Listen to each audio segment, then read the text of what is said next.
Hey guys, welcome back. Today's video, engine, car. Turn it on, that's the goal. Either it runs, I'm super happy, or it doesn't run, and I cry a little. In the last video, I assembled the engine, and at the end we did our timing check, and you guys heard this lovely noise. I'm getting some mixed comments on whether it's okay or not. Some people say that it's bad and it'll throw codes. Some people say that it's fine, and once it has oil pressure, that noise will go away. My initial guess was that it was fine and it needed oil pressure. Either way, I don't think it's worth the risk, so I bought some new ones. New used to me, just like the head. These had 80,000 miles on them. They are the newer style, same part number, just newer style, so it should still work. We're gonna throw these on, turn the engine over again. Hopefully the noise goes away. Let's get these cam gears changed out and pray that that noise goes away. I forgot all the torque specs, but I can just go to my YouTube video and figure them all out again. That's great. Old one's off, new one's going on.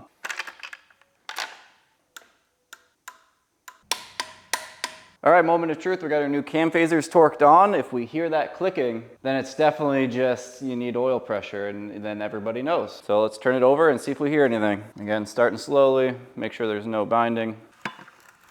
Ah, see, it's still making the noise.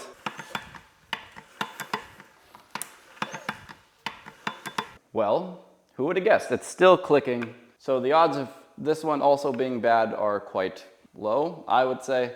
So I'm going to assume that they just need oil pressure and then they stop clicking. But hey, at least they look the same and they're both clean, We're moving on.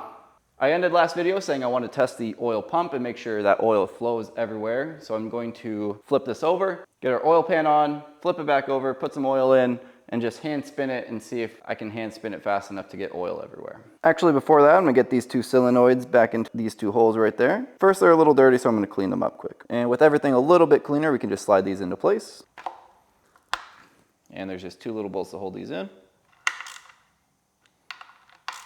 Now we can flip it over. If you remember last video, I lost one bolt. So I bought all new ones, 4 Newton meters and 90 degrees. We're gonna go inside out.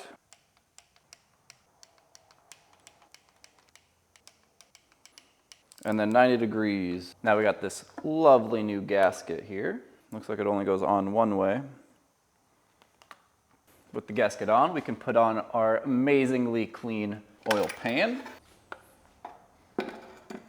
No dowels on this, so you kind of just gotta make sure all the bolt holes are lined up. Okay, now we just gotta torque 100 bolts to 8 Newton meters, or I'm going to do 72 inch-pounds. I, again, am going to go inside out. I don't know if it matters.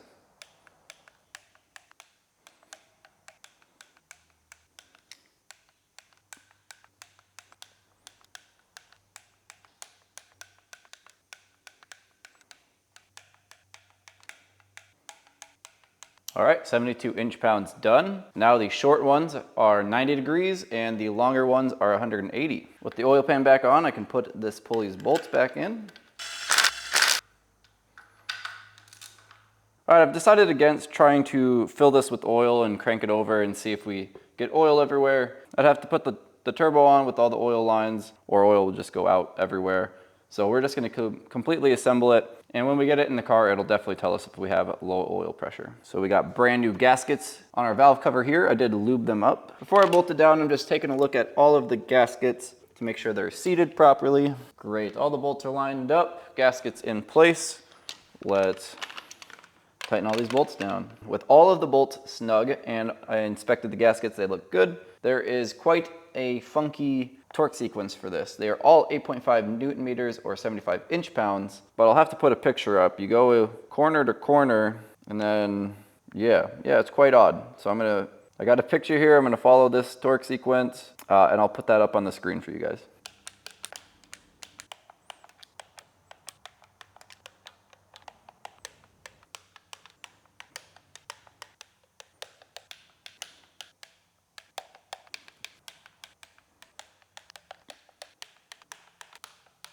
After doing the torque sequence, I figured out the pattern. So you go corner, corner, then you do these middle ones inside out, and then you do the outside ones inside out. We do have a new gasket for the servo motor connection here, so I'll do that quick.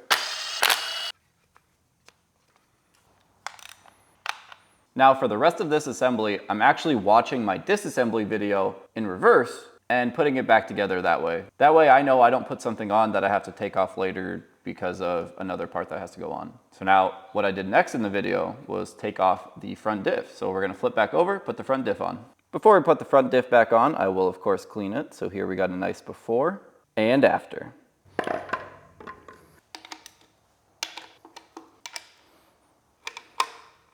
Next on the list is getting our turbo back on. The head that we bought used has some of the old exhaust flanges on here. So we're popping these out because we got new ones of these. I also got new exhaust manifold studs, so I'm gonna zip these out and put the new ones in. Ooh. Okay, not doing that, got it. Tried to use the impact and I snapped the Torx end of it off, so we will not be using the impact on this. So we're gonna break them loose with the channel locks and then we can zip them out with the impact. I'm gonna just clean the mating surface while there's nothing in the way. Much easier to wipe this without those studs in the way. All right, all the new studs in. The nice thing about studs is you don't have to torque them. They just have this little unthreaded part of the stud that'll stop when you get where you need to be. Now I could be wrong here, but I feel like it's going to be easier to install these exhaust manifold gaskets onto the exhaust manifold itself rather than the head. So I'm just going to quick slide all of these on. Okay, with those gaskets on, let's slide the turbo on. And we got new exhaust manifold nuts. All right, we got all our nuts and our 2 bolts on the bottom. Now we're gonna torque inside out, 13 Newton meters or 10 foot-pounds.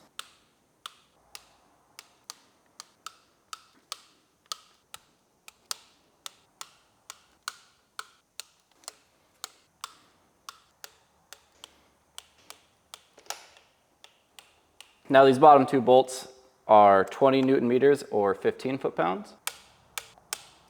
And that would be our turbo back on. Now we can put our coolant feed and return lines on. Put the bottom one on first and then the top one. Now we can torque those bolts to 8 Newton meters or 70 inch-pounds. All right, we can start putting the intake and charge piping back on. Our intake has 1 nut to hold it to the turbo, and then a bolt to hold it to the head. Always be mindful of what you're screwing into and against. For instance, this is plastic. Do not need to tighten it too much. Plastic is not very strong. I am cleaning these parts as we go, so for instance, another before and after. Next up, water pump. It might be a little harder to see how dirty this is, but we'll do it before and after.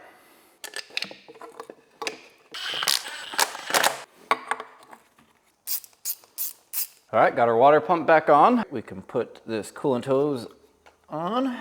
Make sure this is nice and snug. Don't want to have to try to tighten this when it's in the car. All right, we pulled the engine with this motor mount on, so a nice before and after.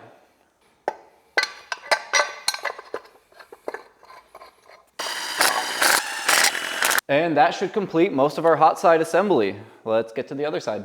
We're gonna start this side off with our fuel lines. All right, we got our main rail on. Now we can put on our individual feed lines to each injector. Now we can just snug all these fittings up.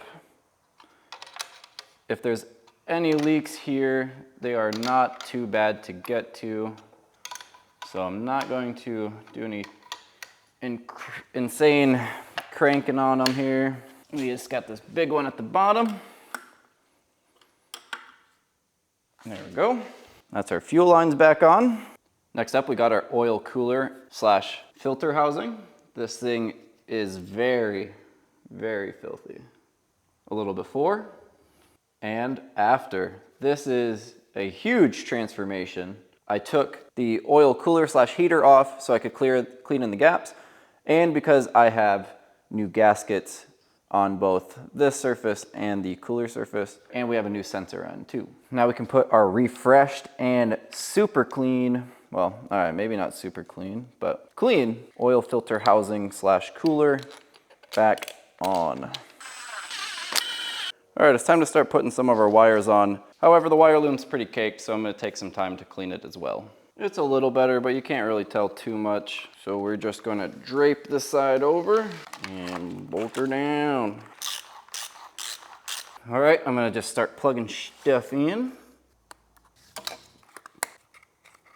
All right, I believe most of, if not all the wiring is pretty sorted out down here. I'm gonna be putting the harmonic balancer on.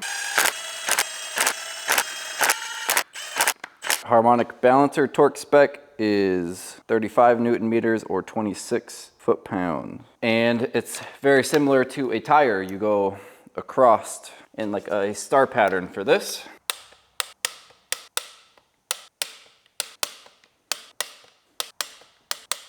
Harmonic balancer torque. Next we got power steering pump going on, but obviously it needs to be cleaned. So a good before and after. Next bracket going on with the before and on with the after. Next up we got the AC compressor.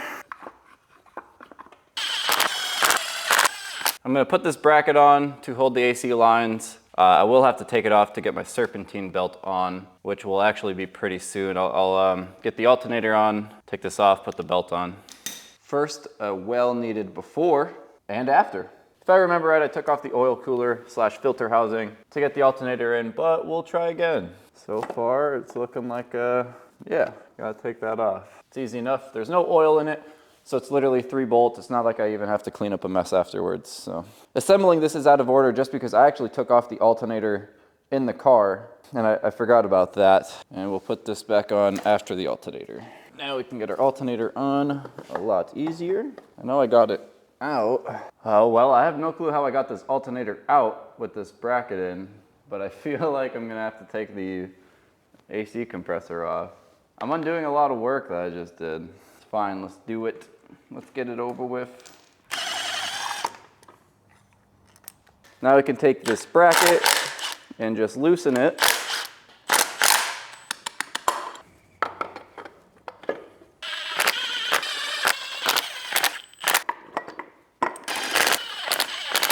So now that a alternator's on, I'm just going to get our belt on at the same time. Okay, I went and looked up the official BMW way to do this, and you'll notice that I have an Allen key in this hole right here, so I don't have to hold the tension. So you just tension it, or we'll remove the tension, put in an Allen key, and now it's holding the tension for you. And I was correct in the fact that it's supposed to come off around the alternator, but I'm wondering if it's easier if I put it on here and try to slide it on this idler. There we go, because it's not ribbed. Now let's make sure we're on everywhere and all the slack's up top, and we're flush on all of the pulleys. All the ribs are on every pulley as well, on the crankshaft too. And now we can just bada boom. Much easier using an Allen key to hold the tension, and much easier taking the belt off and putting it on this idler down here because it's not ribbed. Belt's on, so I'm going to get this bolt back in. All right, now we can put on our oil filter housing. With that drive belt on, I wouldn't mind giving the motor a spin and just making sure everything is still spinning freely here. Oh yeah. That's nice. So I'm actually very, very happy that we ended up taking this coolant hose back off to do what we just did. I inspected the O-ring before it put on, and I thought it was good, but this second time I took it off, I either pinched it putting it on, or it was not good in the first place. So I do have an O-ring that fits on hand, lucky me, and with it lubed up, this should go together nicely. All right, we're back to the hot side here. I forgot this metal shielding that holds our boost controller, but you guys know what's coming next. A nice before and after.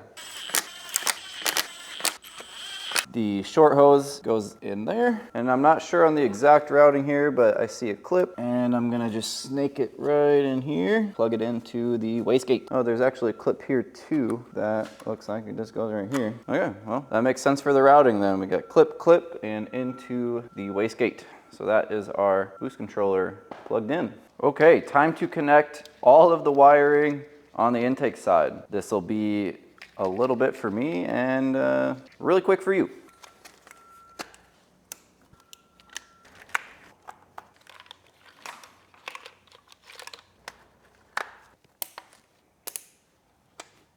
Okay, I believe I have enough of the engine assembled to get it back in the car. A lot of the connectors are something I plug into the car from here. So the most difficult part of this journey is going to be me getting the transmission on solo. So you get to watch me struggle.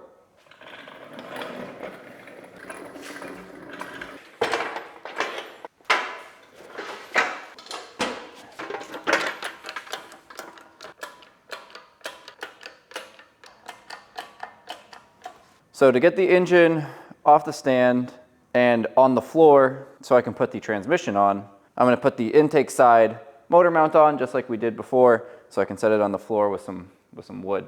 Which means this could be the very last before and after before I put the engine in.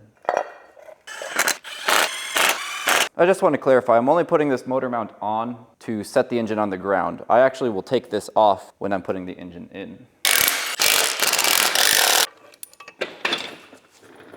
We can get the engine stand out of our way. So we're resting on wood and the hoist here to try to keep everything balanced. Now, before I put the transmission on, I'm going to change my flex plate bolts. I will be using my flywheel locking tool for this, so I don't have to hold it or have someone hold it. And then I'm going to take one at a time and install my new one with some blue Loctite. Now we're going to tighten just like a wheel in a star pattern to 60 Newton meters or 44 foot-pounds.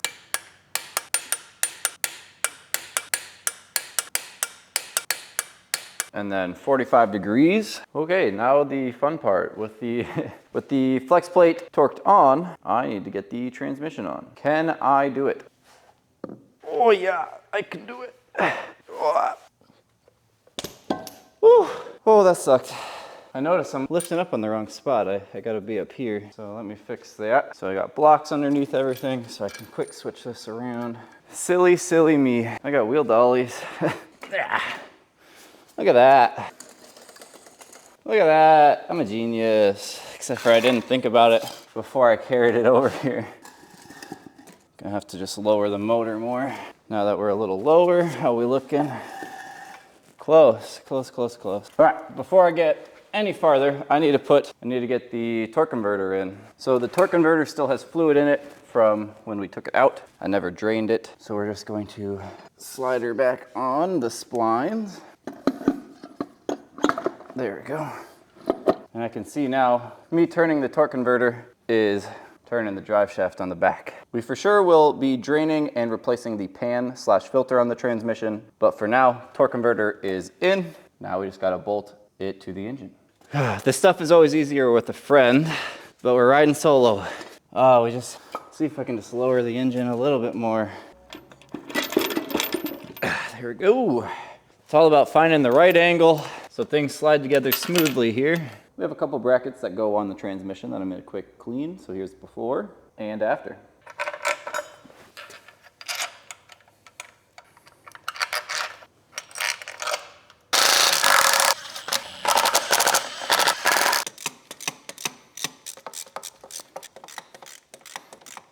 Okay, that was a pain to do solo. I tell you what, where's Keith when you need him?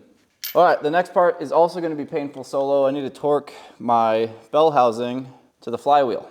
Okay, I'm going to try and show you what's going on here with my camera. It's going to be very hard. All right, so we got our camera here. You're looking at the camera, that's looking at the camera, that's looking at the camera. It's inception, right? Hello. So if we follow the transmission, actually we go down to the block, you'll notice on the bottom there's this hole. If we go in that hole, you'll see your flywheel, and if we look in this hole, you'll see that it's threaded.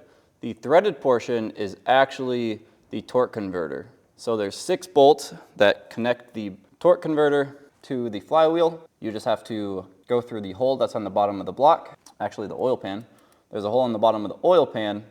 You go through that, you find your 6 holes in your flywheel, you bolt your flywheel to the torque converter, And it's very, very fun. I sit here, I see if I can feel the hole. If not, I turn the crank until I can find a hole, and then I try to start the bolt, and then I have to do that 6 times to get them all started and tight, and then I gotta do it 6 times again to torque them. You can't really see much here, so I will let you know when that's done. Okay, fellers, we are getting there. So, bell housing bolts are tight, torque converter bolts are tight. 2 more things to put on before we go into the car. And that is these transmission lines that go here and our front prop shaft. Let's get them on. All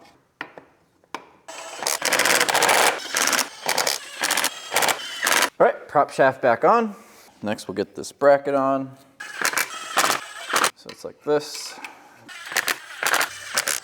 All right, if I remember correctly, everything except for this motor mount or engine mount was on when we took it out. So I believe we just take off this engine mount and we're ready to go in. But I'm just gonna do one more quick double check to make sure everything is the way I want it. Okay, from what I can see, everything seems to be in place. As we go in, I gotta plug in the transmission stuff.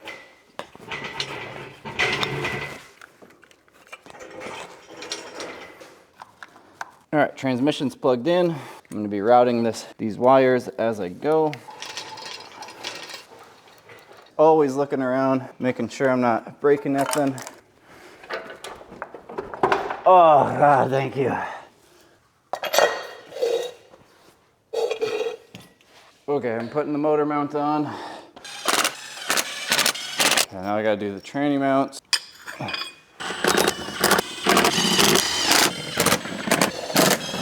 Okay, transmission mount is on. Now I can lower the motor mount into position. All right, we're on our engine mounts and we're bolted in on our transmission mount. Boy, do I always forget how difficult this is solo. But if you look, we are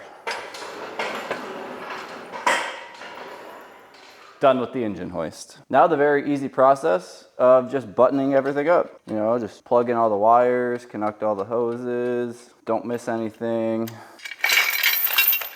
Oh baby.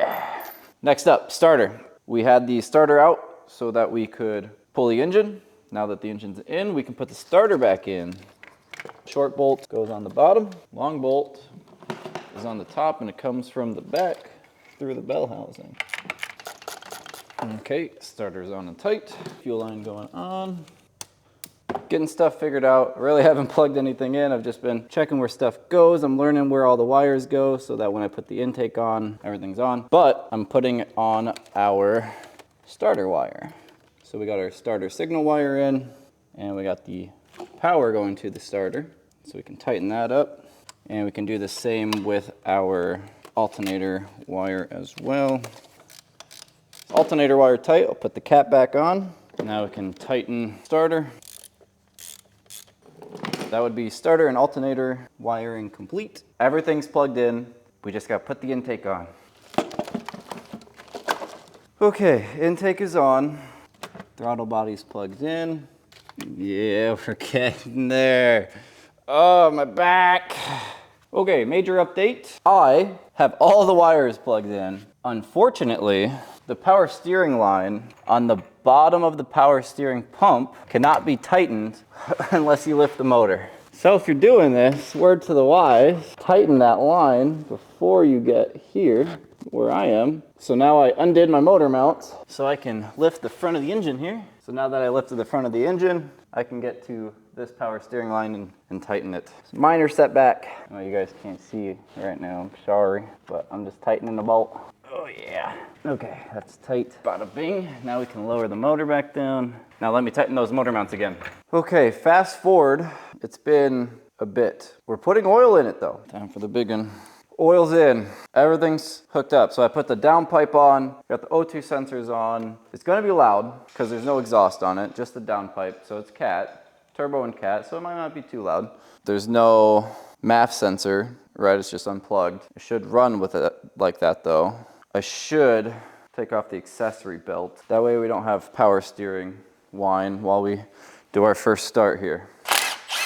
All right, so we got the accessory belt off so we don't hear any power steering whine for our first start. The spark plugs are still out because I want to have the starter crank the engine to build up oil pressure and coat everything in oil before we start it. So next, pull the fuel fuses so that fuel isn't spraying everywhere while we're cranking. Put the battery in, crank it. Let's do it. Pulled 3 fuses related to fuel, battery's in. We're cranking, let's see what happens. Okay, it won't crank because it says the transmission is in neutral. So I'm gonna check the neutral switch, but it might just because there's not enough fluid in it. The transmission was in neutral from underneath. So let's try this again. Okay, yep, now it says we're in park. Okay, that spun very freely because there's no spark plugs. So don't be scared of the noise. It's good, that's good. We're checking for oil leaks.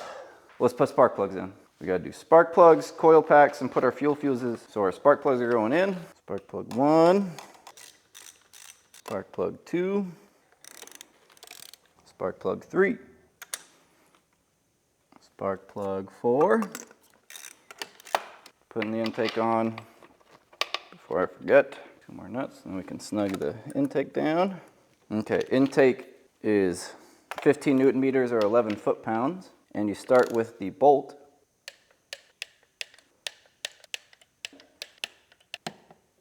All right, intake plenum torque down. Now we can get back to the spark plugs. All right, spark plug 5 going in. Spark plug number 6. There we go. Coil pack 1, coil pack 2, coil pack 3, 4, 5, and 6. Get our O2 sensor plugged in, and I think we're ready. I'm gonna go put our fuel fuses back in, prime it, and we'll see if we have any leaks. All right, fuel fuses back in. I'm gonna prime. Let me know if you see any leaks. I don't see any leaks. Moment of truth. Here we go.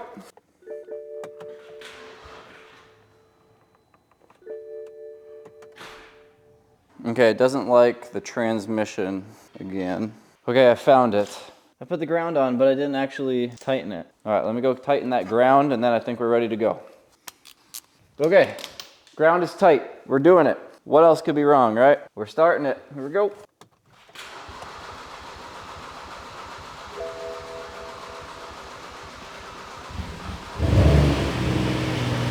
Let's go!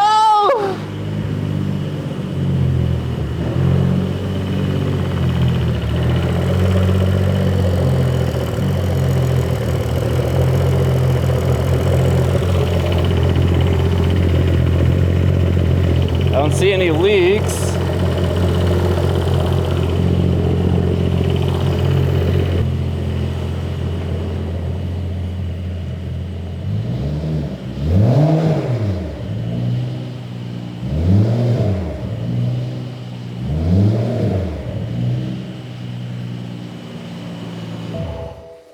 We have no oil leaks. That's outstanding. So from here, I have a very long list of things to put back on the car to get this rebuild finalized. Some of it is under the car. So since I can't really film under there, I'm just gonna quick knock out putting the drive shaft, the exhaust, and our new transmission filter and fluids in. And then we'll be back up topside and you guys can see what I'm doing.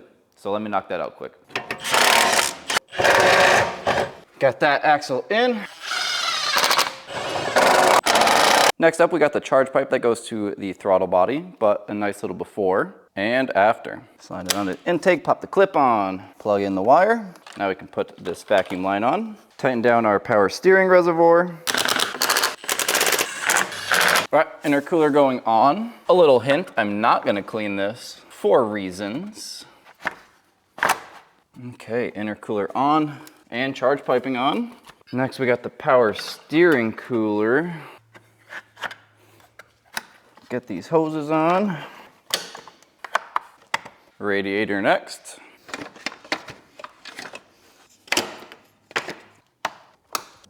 Side radiator time. Buying them.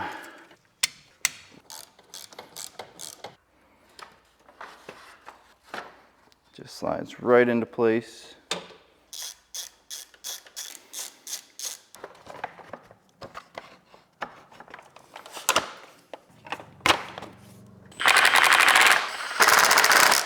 bottom plastic piece going on. With that bottom plastic piece in, our radiator fan can go in.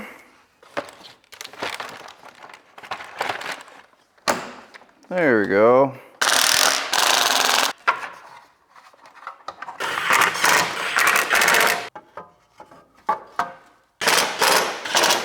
All right, next up is our radiator ducting. Now we can put on these metal side pieces.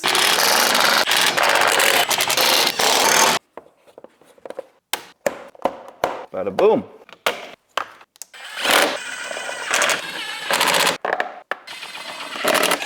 Side air ducts are on. All right, now we got this little baby crash bar thing going on. Now the big crash bar.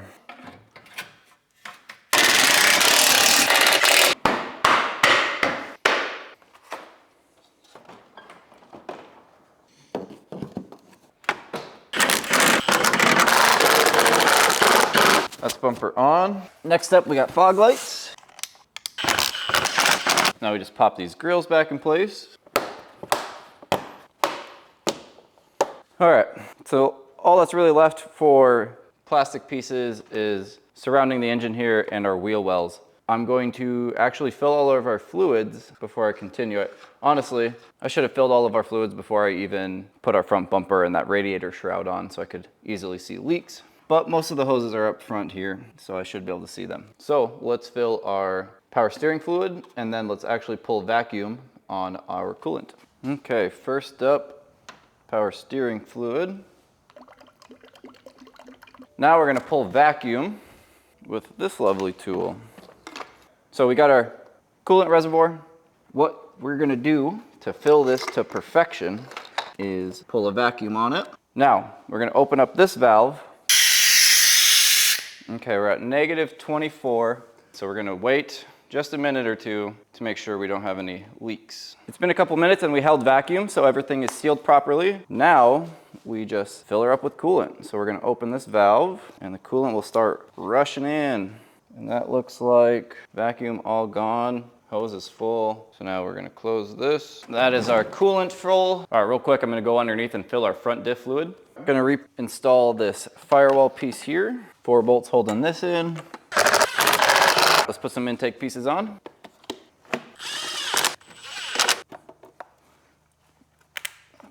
All right, air box going on. Now these wires can slot onto this. Clean it up a little bit. New air filter going in. Can put these cross braces on. I'm gonna put my wheels on quick. Okay, wheels are on. Now, start the car. Bleed the power steering, warm up the transmission, fill the transmission, get up to running temp, make sure it stays and doesn't overheat. Ready, go.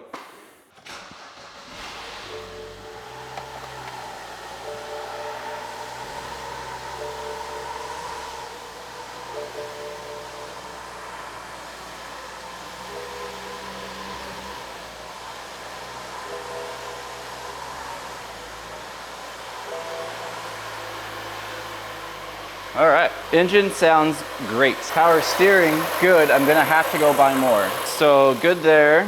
Let's get our transmission fluid ready. I'm going to be cycling through some gears. Got a little smoke coming out, but that's fine. No fluids on the floor. Oil level is good. I'm gonna cycle through our gears again. Okay, we're back in park. I'm gonna go ahead and check our transmission fluid now.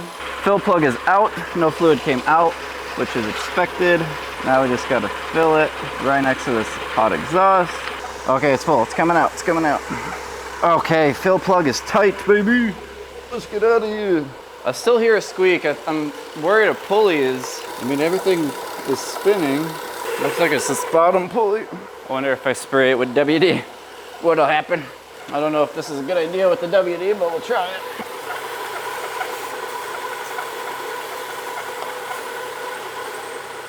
Well, spray WD on that bottom pulley and it stopped squeaking. Let's rev it up, see if anything else happens.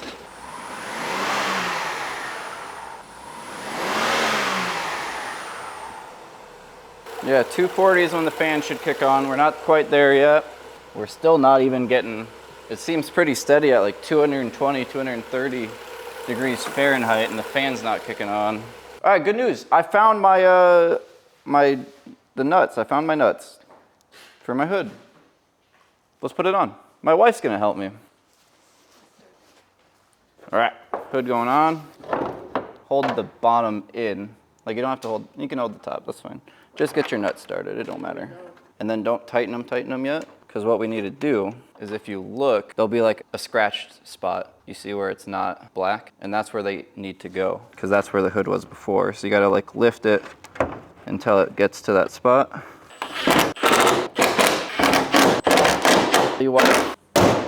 It's good to slam hoods.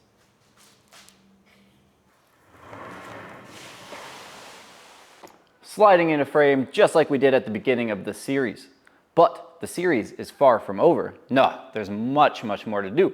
I tell you what, why don't we talk about what we're gonna do to the BMW F10 while we take our drive.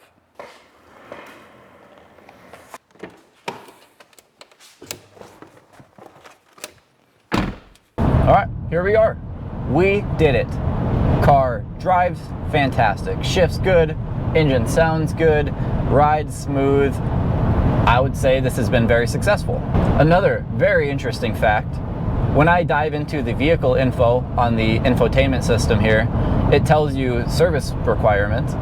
And believe it or not, the oil service is 40,000 miles overdue. Now, that explains a lot on why this BMW is $1,000. So let's talk about the future of the BMW. One, it needs a detail. Next video coming to you guys detailing this thing as much as possible. After that, the video I'm most excited about, performance video. We're gonna see what this thing does on a draggy stock. We're gonna put $2,000 worth of mods into it, and we'll do the draggy test again, and we'll compare the difference, see if it's worth it. $2,000 for 100 horsepower, pretty good in my book.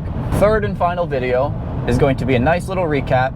I'll be very, very open on the initial cost of the vehicle, which you guys already know, $1,000, all of the parts I bought and how much, and 3, the tools I needed. That'll be a nice little send-off video for the finale of the BMW. The sad part is, I will have to sell this vehicle. Honestly, I love this thing. I would love to keep it, but I love making content for you guys even more. So if I want to keep making content, I have to sell this and move on to the next one.